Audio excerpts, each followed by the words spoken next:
আমি যেমন দাঁড়িপাল্লার প্রতীক, আমার প্রতিপক্ষ যে আব্দুল মান্নান উনি হইলেন ধানের শীষ মাথা প্রতীক। উনি বলতেছে যে যদি দাঁড়িপাল্লা মাথা পাস করে তাহলে আমি 6টা মহিষ আমি তোমারে দিয়ে দিব।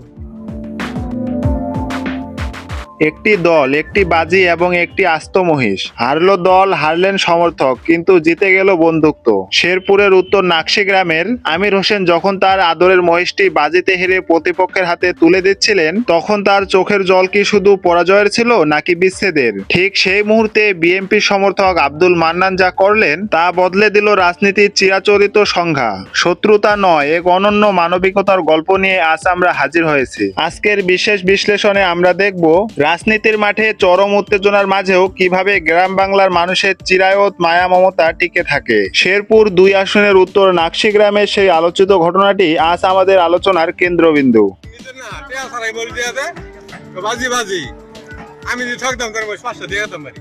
শেরপুর 2 আসন নির্বাচনী লড়াইয়ে উত্তাল চারদিক। উত্তর নাকশি গ্রামের 2 প্রতিবেশী আমির হোসেন, যিনি দাঁড়িপাল্লা প্রতীকের কঠোর সমর্থক, আর আব্দুল মান্নান, যিনি মনে প্রাণে সমর্থন করেন বিএনপিকে।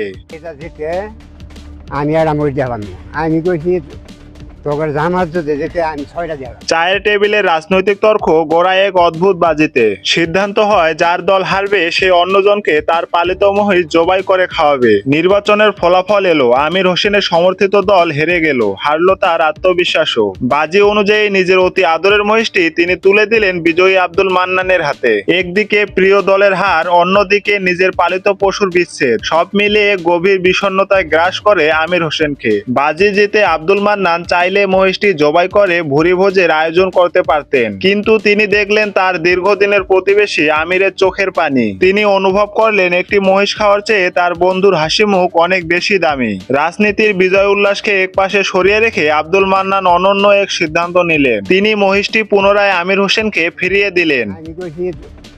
মান্নান প্রমাণ করলেন রাজনীতি মানুষের জন্য, মানুষকে কষ্ট দেওয়ার জন্য নয়। এই একটি কাজ যেন মুহূর্তে গ্রামের পরিবেশ বদলে দিল।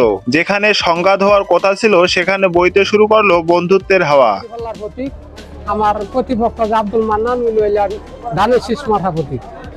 উনি বলতেছে যে যদি দাঁড়িপাল্লা মাথা পাস করে তাহলে আমি 6টা মহিষ আমি তোমারে দিয়ে দিব।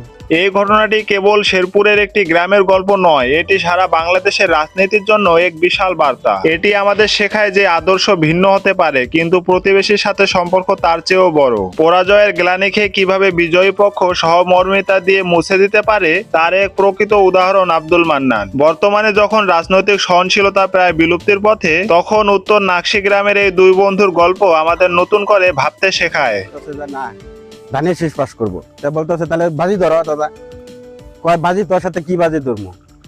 এক কথায় রাজনীতি আসবে যাবে, কেউ জিতবে কেউ হারবে, কিন্তু দিন শেষে আমরা সবাই একই মাটির মানুষ। শেরপুরের আমির হোসেনের আর আব্দুল মান্নানের এই মহিষ ফেরতের গল্পটি যেন প্রতিটি রাজনৈতিক কর্মীর জন্য প্রেরণা হয়ে থাকে। জয়ী হয়ে উদ্ধত না হওয়া আর পরাজিতকে পরম মমতায় আগলে রাখাই হোক আমাদের আগামী রাজনৈতিক সংস্কৃতি। আজকের মতো বিদায় নিচ্ছি, ভালো থাকবেন, সম্প্রীতিতে থাকবেন।